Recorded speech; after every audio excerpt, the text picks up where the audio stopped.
Kembali di dunia kita pemirsa. Halo. Inilah Common Good City Farm. Di Ya. sinilah orang-orang belajar untuk menanam kemudian memetik hasil. Dan merawatnya juga. Bagaimana memasaknya juga, Rafki? Oh iya juga ya. Dan diajarin. terasa beda baunya nih ya. Segar Wangi sekali. Ini Mungkin ada karena ada ruku-ruku. Di kamusnya namanya ruku-ruku apa ya? Basil ya. di Apa sih? Amerika, Kemangi.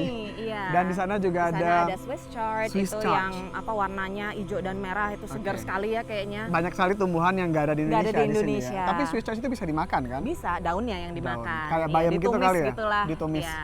Nah, Ana, ini kan kelihatan berbeda ya kalau Common Good City Farm ini di sebuah kota, di tengah kota. Betul, ini tadinya bekas lapangan baseball yang terbengkalai lalu disulap menjadi sebuah pertanian. Nah, di Baltimore ini ternyata karena ekonomi Amerika memburuk, Resesi, dan banyak sekali gedung-gedung ditinggalkan, lahan-lahan Iya. ditinggalkan. Kemudian ini membuat keadaan semakin buruk. Tapi ada solusi baru nih Ada yang solusinya, hadir. yaitu membangun taman atau membangun kebun tepatnya ya di lahan, bahkan di lahan yang bekas tempat parkir segala macam. Bermanfaat Jadi sekali di ya. atas aspal, Raffi. Jadi nggak harus ngirim-ngirim jauh-jauh lagi dari mana Betul. ke Baltimore, tapi langsung Iya. dari kotanya yang Dan terbengkalai itu. bagaimana caranya orang bisa menumbuhkan sesuatu di atas aspal? Kita lihat aja liputan berikut ini.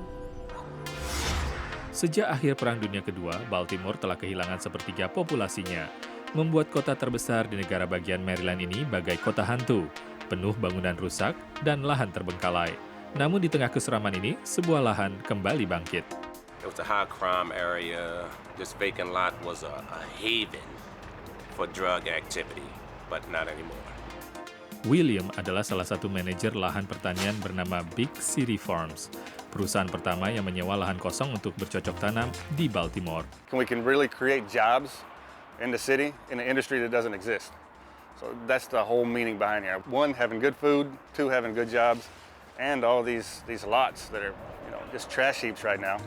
Di kota dengan 17.000 bangunan kosong dan tingkat pengangguran mencapai 10% ini, mengubah onggokan sampah menjadi sumber bahan makanan segar tentu amat bermakna. Departemen Tata Kota Baltimore berharap dapat menyewakan sekitar 8 hektar lahan kosong kepada petani 5 tahun ke depan. Decreasing the burden on us for caring for vacant property. Employing more citizens, revitalizing the local economy, drawing people into the city. I know of a few people who've moved to Baltimore to be part of the urban farming movement in Baltimore. It hits a ton of our goals. Hampir seluruh hasil tani segar yang dipasarkan di Baltimore berasal dari berbagai penjuru Amerika via transportasi darat. Sayur mayur Big City Farms hanya menempuh jarak 15 km untuk sampai ke rumah pelanggan. So I'm cutting it now. It's getting in your plate within 24 hours. And there's a big difference between something that was cut a week ago or 2 weeks ago. Something was cut just a couple hours ago.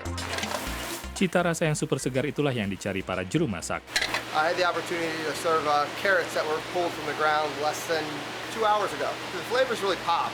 Ini bukti bahwa bahan pangan bisa diupayakan dimanapun.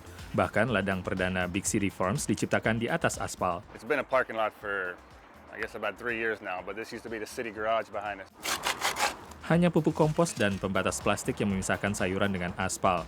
Selain berkembang di lokasi tak terduga, Big City Farms juga mempekerjakan orang-orang yang butuh kesempatan kedua. William bahkan pernah dipenjara karena narkoba. This community itself needs a change for the better. And me being an ex-offender myself, if they see that I can do it, maybe they would want to make a change as well. Dari Baltimore, Maryland, tim VOA. Ini bukanlah pertanian seperti yang biasanya kita lihat ya, pertanian di Amerika ini tidak umum. Karena Gimana di pertanian di Amerika? Amerika itu kan rata-rata sangat besar untuk mass production dan juga menggunakan alat-alat yang teknologi canggih dan lain Misalnya apa, sebagainya. Misalnya traktor dengan GPS. Oh iya, ada seperti Iya, itu ya? ada, dan mereka menggunakan pestisida supaya ya bebas hama dan lain sebagainya, panennya terjamin. Ini konsep yang di luar itu, Rafki. Nah, kalau dilihat nanti kalau kita kembali waktu SD, saya ingat sekali. Apa Kalau tuh? di Indonesia itu supaya tanamnya bagus, supaya Ya. terus bisa berkelanjutan dan lama, harus diversifikasi. Diversifikasi. Jadi misalnya sekarang ini tanamnya padi, Padi. atau kedelai atau Nah, gimana, jagung. kemudian ketika sudah dipanen Udah selesai. dan udah kering itu dikasih air Ya. dan sambil menunggu musim tanam selanjutnya itu misalnya diternakkan belut atau bagaimana. Di kampung saya kayak gitu. Gitu. Nah, ternyata di Amerika ada juga yang menerapkan. ada juga seperti itu yang masih menerapkan cara-cara kuno, cara-cara tradisional. Sudah puluhan tahun, Dick berprofesi sebagai petani. I'm old-fashioned. and I'm proud of it.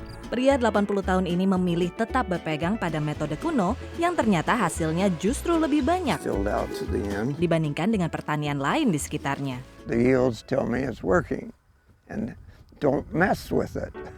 Kesuksesan Thompson Farm telah lama menjadi objek penelitian sejumlah universitas. The reason we're doing this is because of what he's doing. Salah satu kunci sukses Dick adalah mempertahankan ternak, sebuah praktek yang telah lama ditinggalkan petani Amerika. If I'd sell the cows, I would be like everybody else around me, corn and beans. Lahan jagung dan kedelai memenuhi lanskap Iowa. Umumnya petani Iowa hanya menanam 2 palawija tersebut, sehingga di saat paceklik seperti ini mereka harus mengandalkan asuransi palawija. Dick melindungi bisnisnya secara tradisional, yaitu dengan diversifikasi. Selain jagung dan kedelai, Dick juga memproduksi jerami dan gandum. Tak hanya bertani, ia juga berternak. I think it's common sense. You got diversity, and you got some protection there. If one crop doesn't do well, maybe the other one will make up for the difference. Selain memberi pemasukan ekstra, ternak menghasilkan kotoran untuk pupuk sehingga Dick tak pernah harus memberi pupuk kimia. Kotoran ternak membuat tanah mengikat air lebih banyak sehingga pada masa kemarau panjang, kualitas tanah tidak berkurang. It really adds to the condition of that soil that does favor crop growth, particularly under stress conditions. Apalagi sejalan perubahan iklim, resiko semakin tinggi. Metode yang dijalankan Dick selama 35 tahun ini bisa menjadi solusi. Looking towards diversity, crop livestock integration, the careful stewardship of the soil, making the best use of every drop of rain that falls. I mean, those things are all lessons that we should know here, and they're even more important elsewhere. Dengan metode ini, semua pihak mendapat manfaat. I think it's a better way of taking care of the land and the environment and the pocketbook. You can have all three. Ternyata bagi pertanian modern Amerika, cara-cara lama justru lebih banyak menghasilkan untung. Dari Boone, Iowa, tim VOA. Di sini banyak sekali tanaman-tanaman, buah-buah yang nggak kita kenal, yang nggak saya kenal khususnya. Jadi kita mau ke sana, jangan kemana-mana, pemirsa tetaplah di dunia kita.